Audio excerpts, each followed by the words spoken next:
Welcome to Karpagam creations. இன்றைக்கி நம்ம பாலக் பூரி தான் பண்ண போகிறோம். அதுக்கு இந்த மாதிரி நம்ம பாலக்கை ஃபஸ்ட்டு பிளான்ச் பண்ணி எடுத்துக்கலாம். இந்த மாதிரி பிளான்ச் பண்ணி நம்ம மிக்சியில் போட்டு நல்லா கிரைண்டு பண்ணி எடுத்துக்கலாம். இப்போ நல்லா கிரைண்ட் பண்ணியாச்சு. இப்போ நான் கோதுமை மாவில் நம்ம அரைச்ச பாலக்கீரையை நல்லா மிக்ஸ் பண்ணி இந்த மாதிரி பூரிக்கு மாவு ரெடி பண்ணிட்டேன். அதுக்கு நான் சைடிஷ்ஷாக பொட்டேட்டோ கறி தான் பண்ணியிருந்தேன்.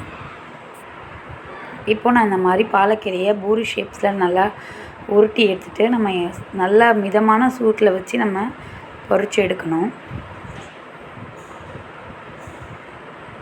வெறும் பூரியாக சாப்பிட்றத விட பசங்க கீரை மோஸ்ட்லி லைக் பண்ண மாட்டாங்க. இந்த மாதிரி பூரியில் நம்ம ஆட் பண்ணி கொடுத்தோன்னா